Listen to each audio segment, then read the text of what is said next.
Oh hey, didn't see you there. My name is Juan and I'm going to be recording a knee trigger. What I'm going to do first is I'm going to go ahead and set up my room. What you want to do first is bring up the table so that you don't hurt your back. We will be using our first 3 images we will be shooting here in the table bucky because we will be using a grid.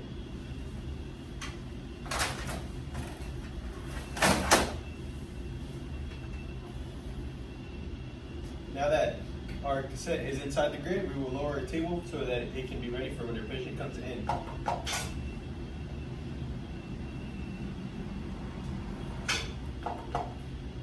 Okay, you also want to make sure you lock your bed.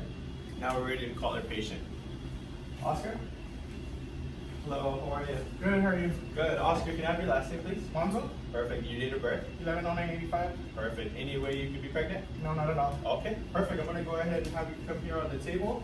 I understand we're going to be taking some x-rays of your right knee. That's correct. Okay, what happened? I actually fell the other day and landed right on my knee, so it's been hurting since then. Okay, how long ago was this? Like a week. Okay, sounds good. So we'll definitely take those images here while we go to lay on the table. Perfect. So now we have our patient on the bed. We need to make sure we unlock it. Once again, bring the leg up so that it could be at our level and we don't hurt our back.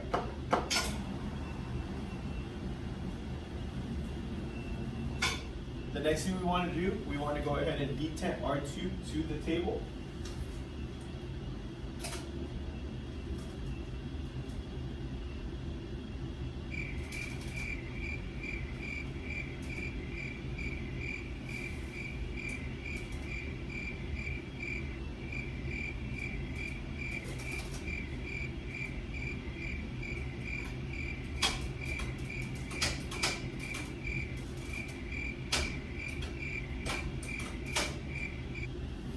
Okay, now that we are detented, we will go ahead and set our angle. For our patient, we're going to be doing a 3 to 5 degrees cephalic.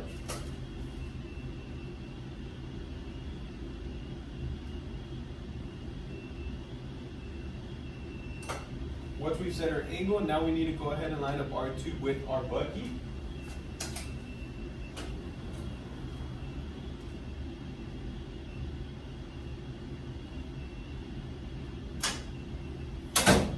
Once that is done, we will no longer move our tube. All the movements will be with our table. Okay, Oscar, so we're going to go ahead and get started. We're going to go ahead and have you in the same position that you're currently in. And we're going to go ahead and shoot the first image of your knee. If you can, I will have you go ahead and scoop a little bit more towards your left side, please. Thank you.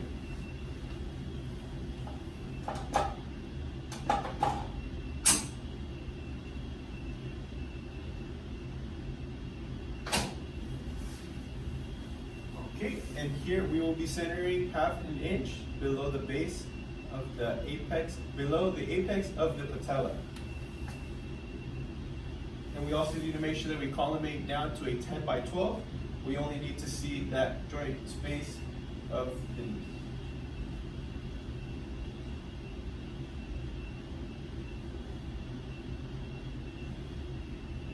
Perfect, and to always see that you're centered, you always want to feel for the patella. Make sure that you are centered correctly with your central ray. And then next, you want to go ahead and place your correct marker. In this case, we'll be placing our right marker. Okay, and for this first x-ray, we're going to go ahead and be using a technique of 70 kV at 8 mass.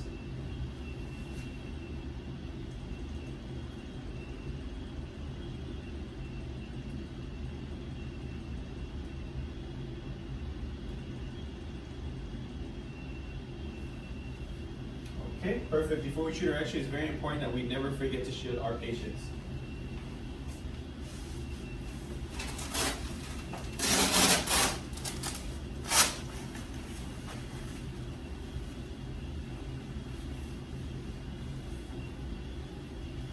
Okay, perfect. Oscar, go ahead and hold still, okay?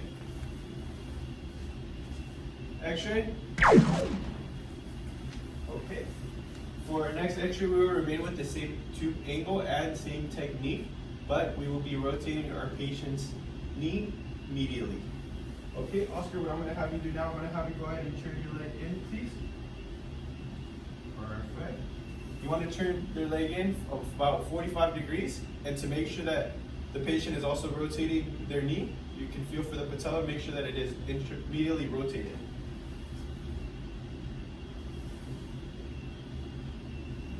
Perfect. Same thing for our centering. We will be half an inch below the apex of the patella.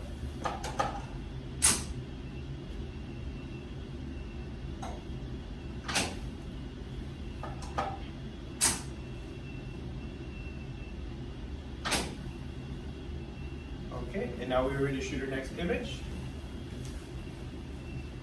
X-ray. Okay, perfect. For this last image, we will be removing the shield from our patient so that we can have them turn onto their affected side. And we will also be providing support so that we can make the patient more comfortable, but also more importantly, avoid over-rotation of the hips. So Oscar, what I'm gonna have you do is I'm gonna have you go ahead and turn on your right side for me and bring your other leg over your knee.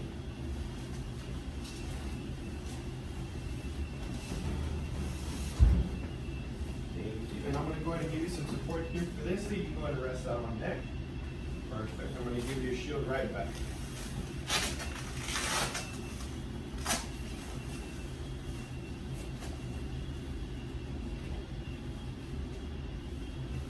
Okay, so now that we have the patient in the lateral position, we need to make sure that we also allow for flexion of the knee of about 20 to 30 degrees. Go ahead and bend your knee for me a little bit, Oscar. Thank you. Go ahead and pull that there. And now centering will be a bit different. We will be centering 1 inch distal to the medial epicondyles.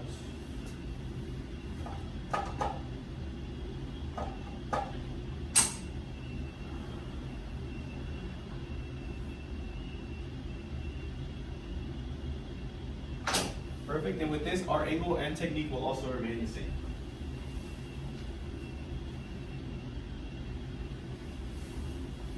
Okay, go ahead and hold still, Oscar. X-ray.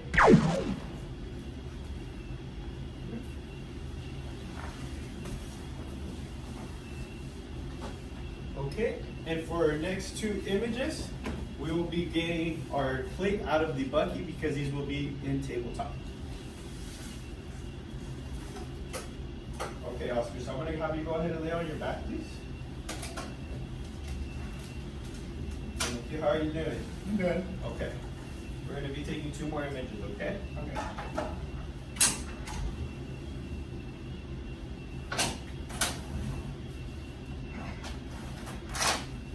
Okay, so for this first one, Oscar, what I'm going to have you do is I'm going to go ahead and sit you up. So I can help you if you need some help, or not, just go ahead and sit up. Perfect. And with your right knee, I'm going to have you go ahead and bend it for me. Go ahead and bring it down. Here for this, we need to make sure that our patient's knee is flexed about 60 degrees. And I'm going to have you go ahead and hold this. I will give you some support as well. That way you're not leaning back. And so it's very important to make your patient feel as comfortable as possible. Okay, and for this one, since it is tabletop, there is no need to be detented. The tube is just floating. What we need to do now is we need to make sure that our tube is angled to be perpendicular to the patella.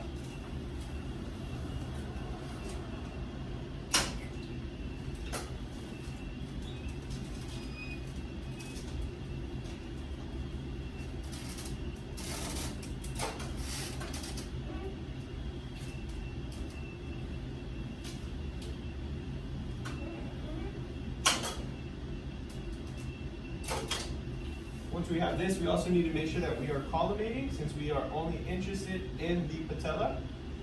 Once we are all set up, we are going to be centering half an inch below the apex of the patella, and also very important to re-shield your patient. For this, we will be using a technique of 60 at 5 max. X-ray. Okay, thank you, Oscar. Go ahead and relax. For our very last image, we will be doing the Beclaire method, which will need for us to have some support so that we can elevate our plate and rest it so that our patient can bend their knee above it. Let me go ahead and remove this from your back, Oscar. Just go ahead and lie down.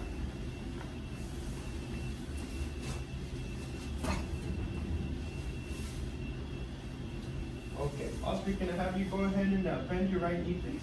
Put a set of pillows under you. Perfect. And I'm also going to place the plate right under, okay? Okay. Okay, go ahead and rest your knee there. Perfect. Now that we have that all set up, we are going to shield our patient, and then we're going to go ahead and align our tube.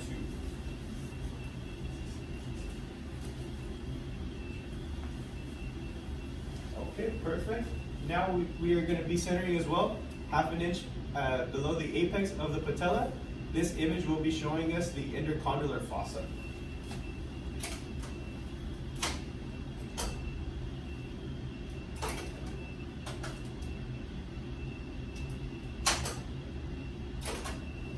And with your tube angling, we do need to make sure that we are perpendicular with the lower leg.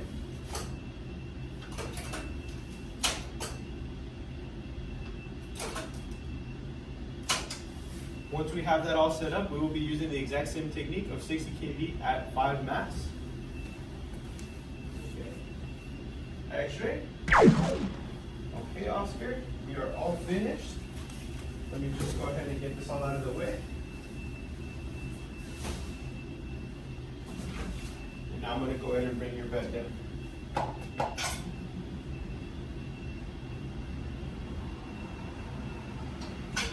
And always make sure you lock your table before your patient gets up.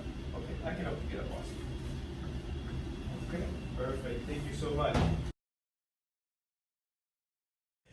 Okay, for the second part of our video, we will be reviewing our images. We will be starting off with an AP knee projection. First of all, we need to ensure that we have proper collimation, which in our case we do because we only see our whole knee joint, which is what we're interested in. We must make sure that the knee is fully extended if our patient condition allows. If we have any sort of trauma, we won't be forcing our patient to go ahead and fully extend their knee. We must also show no rotation of the knee by having the intercondylar eminence centered, which is shown here, and having the patella superimposed over the femur, which is shown right here.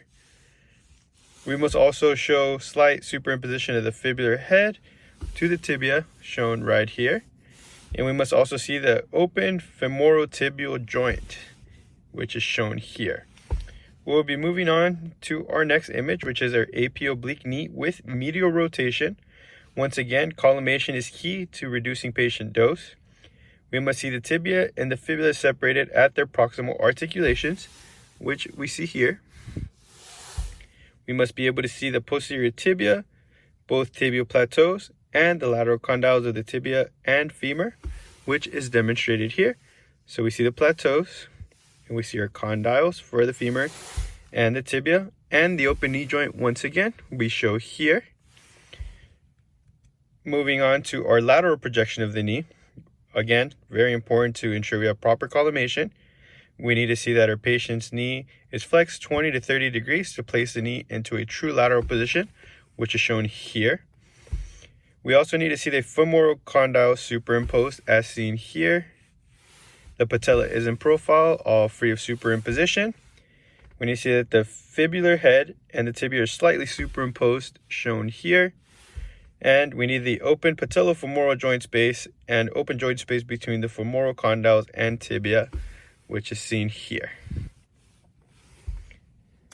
We'll now be moving on to our AP axial projection of the intercondylar fossa using the Blanclair method. Once again, we need to go ahead and see that we see the open intercondylar fossa, which we see here. The posterior surface of the femoral condyles, we see this, the back end. We need to also see the intercondylar fossa and knee joint space. Here we go here. No rotation, which is seen, everything is pretty straight here. And no superimposition of the fossa by the apex of the patella. As we see here, it's very clear. There's nothing there superimposed. The patella was out of the way.